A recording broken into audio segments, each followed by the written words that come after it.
Welcome and thank you for joining me here tonight, and I hope it's a blessing for you.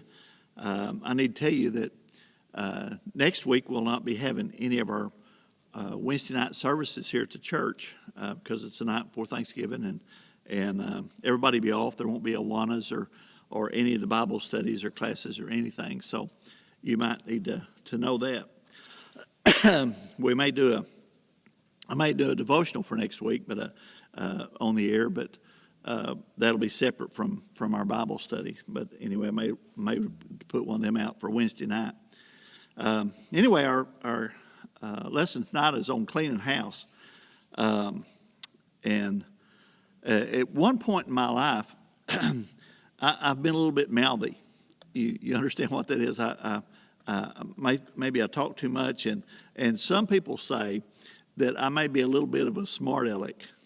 But I don't know. But and some people tell me I need to work on that, by the way. When I was a pastor at Rover, I'd been there for about a year. And one of the older women came up to me and she says, I've been working with you for a year. And I've been around you. And she says, I just love you to death. But now that we've worked together, now that I've been around you, but she said, when you first came here, I really didn't like you. And she says, I didn't care for you too much.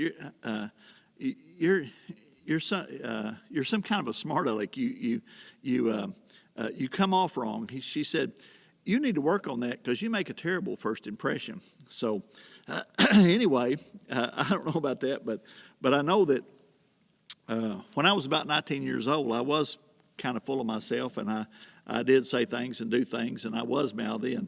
And at that time, I worked at Morton's Frozen Food, and I worked in the summer from I graduated high school until I started college. But anyway, I worked at night, and I was mouthy, and I was pretty smart alecky and everything. But anyway, one night that we were during lunch break, I was spouting off about something and talking about something, and one of the guys I worked with told me that I needed to just shut up, and I said and so I was replying to that I didn't even shut up and I could do all this. And he told me that if I didn't shut up, he might just stuff me in the trash can. Well, I stood up right then and I looked around the room and I said, I don't think there's enough people in this room to put me in a trash can. And at that point, all you could hear was chairs sliding back. And I have to tell you, it didn't take everybody in the room to do it. It just took a few, but everybody was up and they were eager to help. But anyway, there they had, for trash can, they had a 55-gallon barrel. And anyway, they stuffed me in that thing, rear end first. So all that was sticking out was just my hands and my feet. And I like to never got out of that thing. What they said, they called it an attitude adjustment, that I needed an attitude adjustment. And I have to tell you, it helped. You know, it did. It made a difference in me.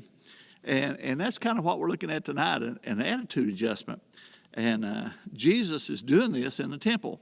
Let's look at John, the second chapter, in verse 13, and we'll start there. And it says this: Now the Passover of the Jews was at hand, and Jesus went up to Jerusalem. And he found in the temple those who sold oxen and sheep and doves, and the money changers doing business. And when he had made a whip of cords, he drove them all out of the temple with the sheep and the oxen, and poured out the changers' money and overturned the tables. And he said to those who sold doves, Take these things away. Do not make my Father's house a house of merchandise. Then his disciples remembered that it was written, Zeal for your house has eaten me up. So the Jews answered and said to him, What sign do you show to us since you do these things? And Jesus answered and said to them, Destroy this temple, and in 3 days I will raise it up. Then the Jews said, It has taken 46 years to build this temple, and you will raise it up in 3 days? But he was speaking of the temple of his body. Therefore, when he had risen from the dead, his disciples remembered that he had said to them, and they believed the scriptures and the word which Jesus had said. Let's pray. Dear Lord, I thank you for this time and this opportunity to share your word. And I pray tonight that you just anoint your word as it touches our hearts and our life. And I realize that it does have the power. And I just pray especially tonight that everything I say and everything I do, brings honor and glory unto you. And I pray this now in Jesus' name. Amen.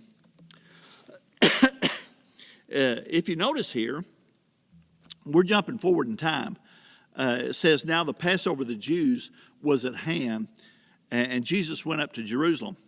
Up to this point in our study so far, when it starts talking about Jesus starting his ministry and his life, it's been giving us days. It's telling us this day, and then the next day, and the next day, and then 3 days later, it was going like that.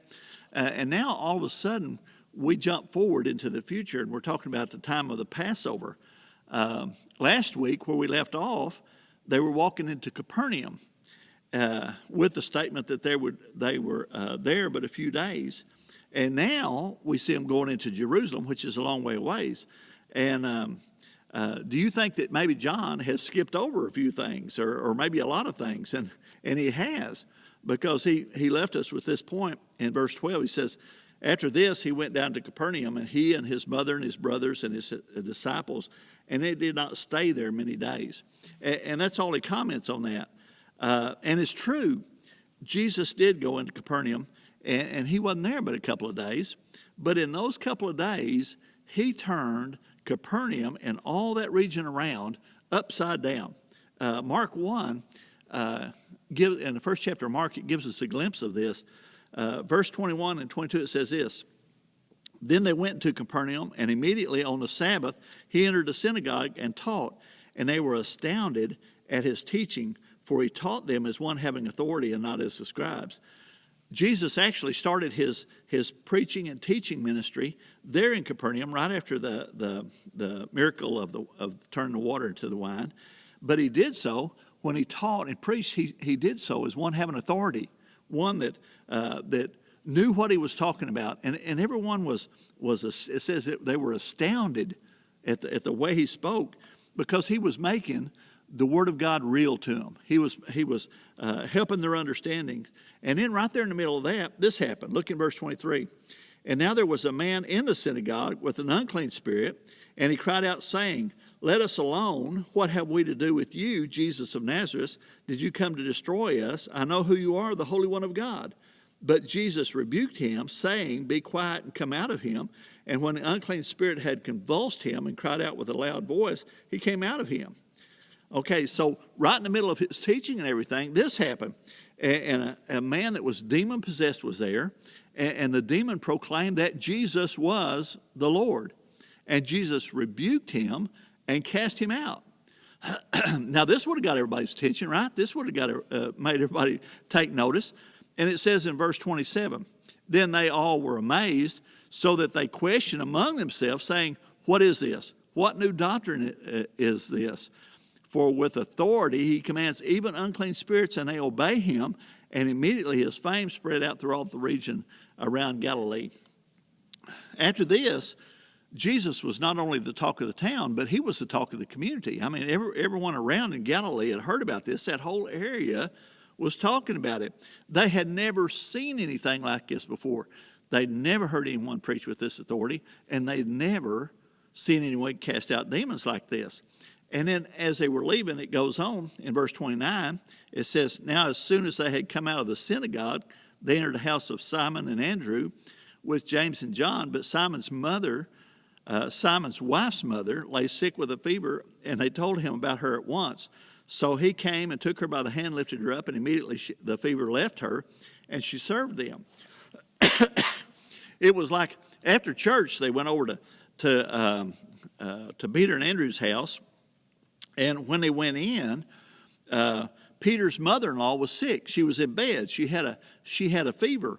And Jesus immediately healed her. And she served him at this point. And I'm sure that everybody around in that immediate area and that community heard about that and knew what was going on. But the greatest thing happened at sundown then. It says in verse 32, at evening, when the sun had set, they brought to him all those who were sick and those who were demon-possessed, and the whole city was gathered together at the door. Then he healed many who were sick with various diseases and cast out many demons, and he did not allow the demons to speak because they knew him. After sundown, everything changed. Now remember that this was the Sabbath, so they weren't allowed to travel around. They weren't allowed to carry anything. They weren't allowed to do anything, so they couldn't carry the sick. And also the Jewish leaders had gone in. They weren't around. So after sundown, which would be actually the next day, they brought all the sick and all the demon-possessed people to the door of the house where Jesus was at. And he healed all it could get to him. You realize that the streets were narrow and the houses were compact, and there wasn't a lot getting around. But so it says that he healed as many, but all of them that could get to him, he healed. And can you imagine the celebrations in the street? As this was happening, as he was healing people and casting out demons.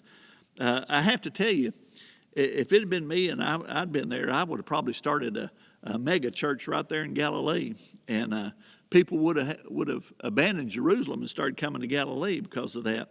But what happened was, the next morning, the people showed up again, and Jesus wasn't there. They couldn't find him. Now, you have to realize that they had brought more sick, and they had brought more demon-possessed people and to him to find him, and he wasn't there. And but you have to understand, and you look at this doesn't go along with John's theme, because what they wanted was they wanted a God that they could use. It didn't say that they come the next morning to worship him. It says that they came, but they came to get their needs met. They weren't looking for him to worship him, but they were looking that they might get things done for them, get the people they knew the sick, the healed, and get the people that they were demon-possessed, get them freed from that. And John doesn't mention this. He was given a day-by-day account, and now suddenly we're a long time down the road, and it could be as much as a year later.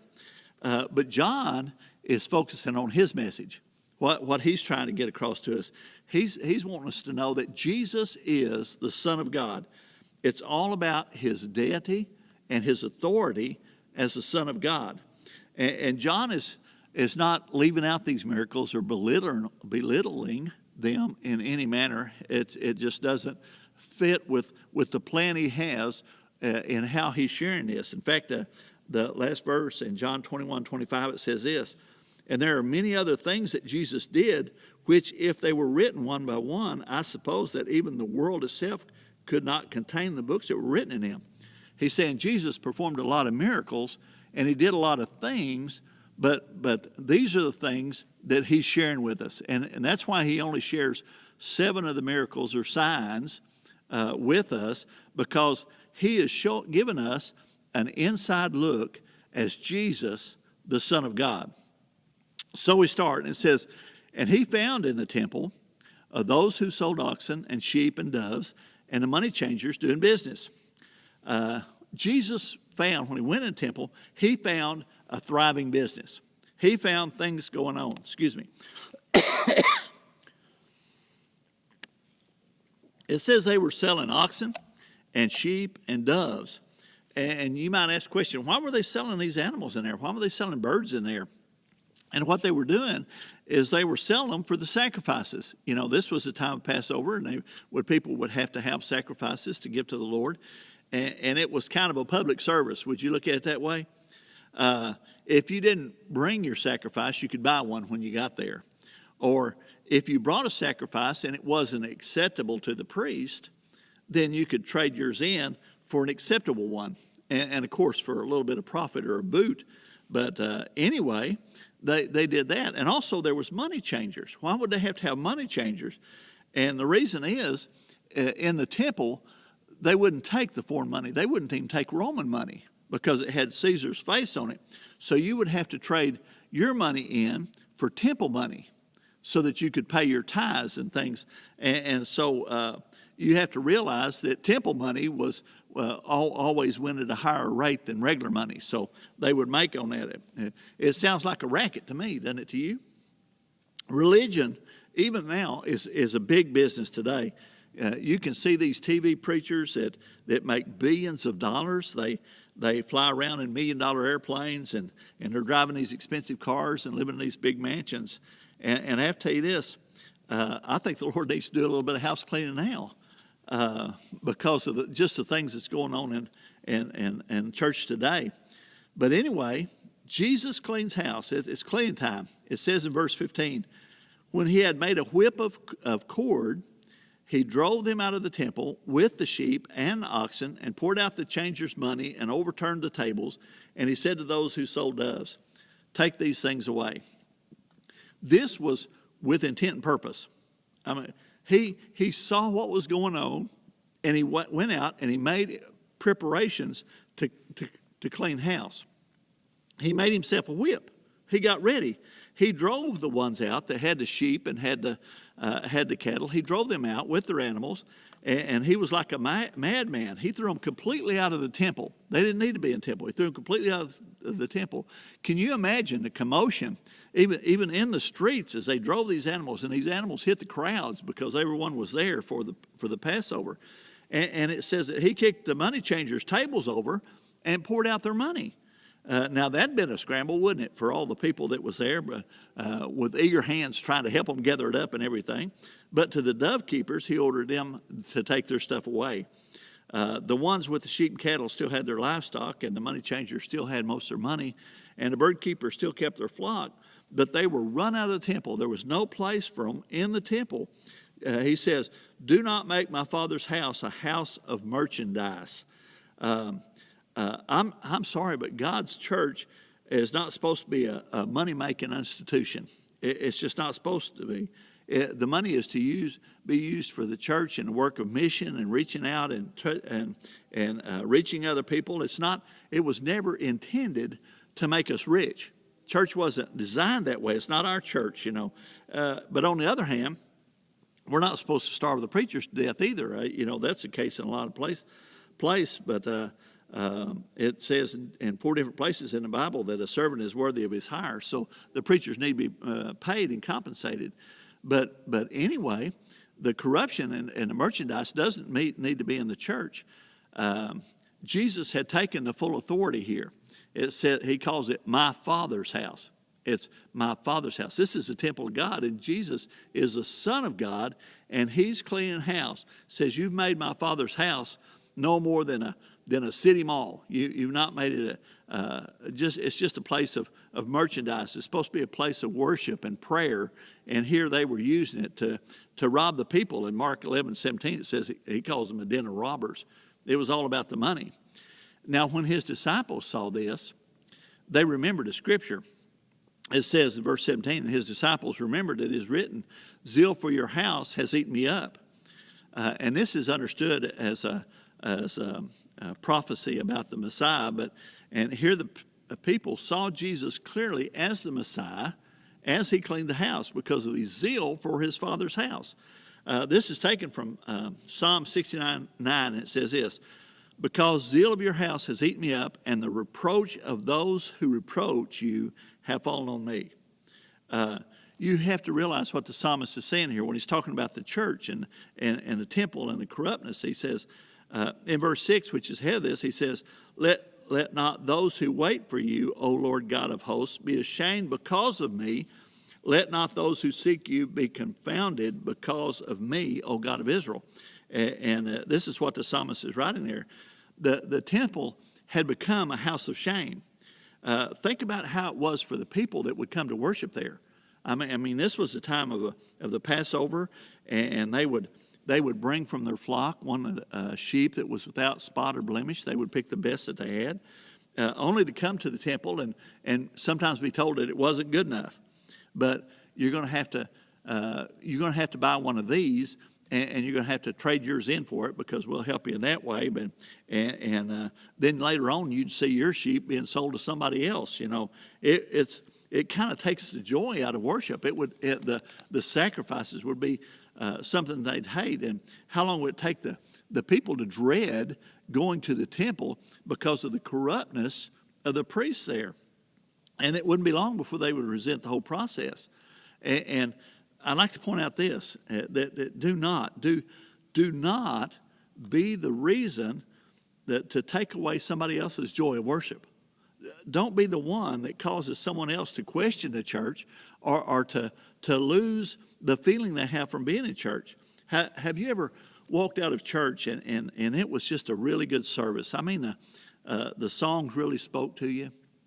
They had special music that just really brought you to the throne of God, and in the sermon was just really inspired you. The word really spoke to you. And as you're walking out of the church, and you're full of emotion because it's been just a blessed day, and somebody walks up and says, "Did you hear that piano player? Man, that last verse in the second song, they butchered that thing, you know. I wonder how come they let them play." We have a lot of fine piano players, you know. What happens to your joy? What happens to the feeling that you had from worshiping God? It's stolen away. You know, we have to be careful. Don't be that one.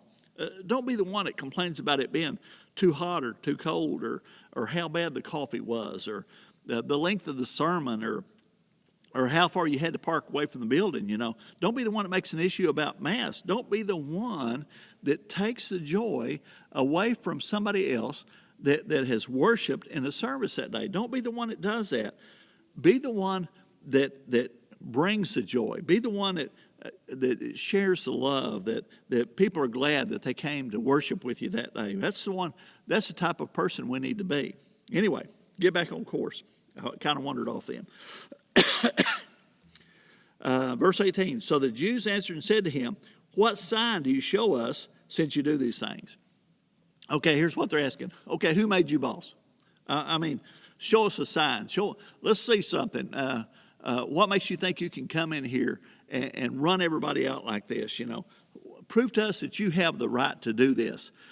Right now, the Jewish leaders had the power and authority over the temple. They were the one that set up the schedule. They were the ones that did everything. What they said and what they did was law. They were completely in control, and they certainly did not approve of this. They wanted Jesus to actually start a debate with them. They wanted to do something. They watched Jesus and everything he did, and they documented everything because they longed for Jesus to do something or say something that they could use against him. They were trying to get him to say something stupid. But anyway, Jesus gives them a sign. He says this, Jesus answered and said to them, "Destroy this temple, and in 3 days I will raise it up." Jesus answered or addressed, I guess, the real question. You know, when they came to him and questioned his authority and everything, you know, their thought in their mind was, how can we get rid of this guy? You know, what we can do to him. Jesus is becoming a problem to them really fast. And people were following him. And they were liking this, and they hated this because they had the authority over the people. What do you think the people did when Jesus went into the temple and ran these vendors out? What do you think the crowd did at that time? They cheered. They laughed at the sight of it. You know, people were saying, "Who is this guy? We like him," you know. He slammed the lid shut on the cookie jar, and their hands were in it. That's what had happened there, and the people were glad of that. And to them, it was all about their temple and their role as leaders in the temple, and everything centered around the temple for them because they controlled the temple. They controlled what went on there. The prophecy of Malachi foretold the coming of the Lord, and it says he'd come unexpectedly into the temple. It said to purify the sons of Levi and refine them like gold and silver until they present right offerings to the Lord. Malachi prophesied the corruptness of the Levites and the priests and the Pharisees, and that's in Malachi 3:1-4, by the way. But Jesus replied that the sign that God would give is his death on the cross and his resurrection from the tomb. That was the sign that they would have. He said, "Destroy this temple. In 3 days, I will raise it up."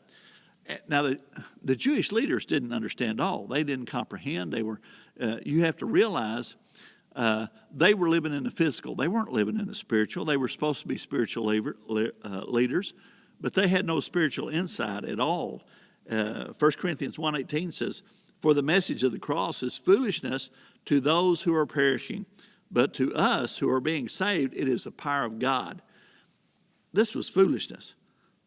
When he said, "You destroy this temple and I'll build it back in 3 days," how did they react? Verse 20 says, "And the Jews said, 'It's taken 46 years to build this temple, and will you raise it up in 3 days?'" They said, "This is the craziest thing we've ever heard. It took a long time to build this temple. It took 46 years. And what are you even talking about? You know, how it's hard to argue with a crazy man, and that's what they thought. They were talking to a crazy man. And they thought, there is no way that he could build it back in 3 days. It's completely ludicrous just to even say anything like that. But verse 21 says, but he was speaking of the temple of his body. Even then, it was about the gospel. It was about the death, burial, and resurrection. That's what Jesus came for. He came so that we'd have life. So here's John's lesson, verse 22. It says, therefore, when he had risen from the dead, his disciples remembered that he had said this to them, and they believed the scriptures and the words which Jesus had said. Said after he had risen from the dead, they understood this. They remembered this. And they realized what he was talking about. And they realized the message that he had. And as he progressed with them and as he was teaching his disciples, it came a point when they realized that he was the Christ. He was the Son of God. Remember when he asked them, he says, who do people say I am? And they said, well, some people say you're a prophet, and some people say you may be Elijah, or different things. And he asked them, he says, who do you say I am? And that's when Peter said, you are the Christ, the Son of the living God. Okay, from this point, Jesus started telling them about his death and his resurrection. In Matthew 16, 20 and 21, it says, and when he commanded his disciples that they should tell no one that he was Jesus the Christ. Now, don't tell anybody I'm Messiah. And from that time, Jesus began to show his disciples that he must go to Jerusalem and suffer many things from the elders and chief priests and the scribes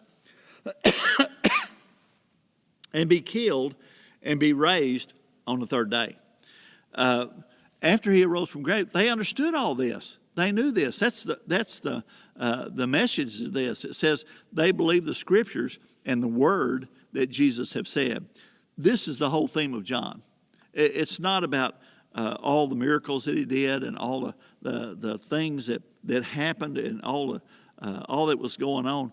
The theme of John is this. We find it in John 20:31. But these are written that you may believe that Jesus is the Christ, the Son of God, and that believing you will have life in his name. That's the message. That's what the book of John is about. Amen? Amen. Let's pray. Dear Lord, I thank you for this time. And I thank you for this opportunity as we look at this great book of John. And I pray that you just help us as we go through and we look at each thing, Lord, and each verse and each part of it, that we draw it to our heart and we get a great understanding of who you are. And you are our God, and you are in control. And we pray that we keep our eyes on you as we live in this world, and there's so many things going on and so much problems and going on around us, and the hatred and the rebellion from everyone. Lord, we just pray that our focus is on you. You are our God, and you are in control. And Lord, we just thank you so much for the way that you bless us and watch over us. And I thank you for this church and what it means in our community. And I pray that you continually watch over us and protect us and use us to share your word to the people that's around us. We praise you, we honor you, and we love you, Lord. And I pray this now in Jesus' name. Amen. Thank you for joining me tonight. And I hope it was a blessing to you. And remember that Kathy and I love you, and we're praying for you. And if you need anything, give us a call here at the church. Call me or Sherry, and we'll see if we can't help you. All right? Good night.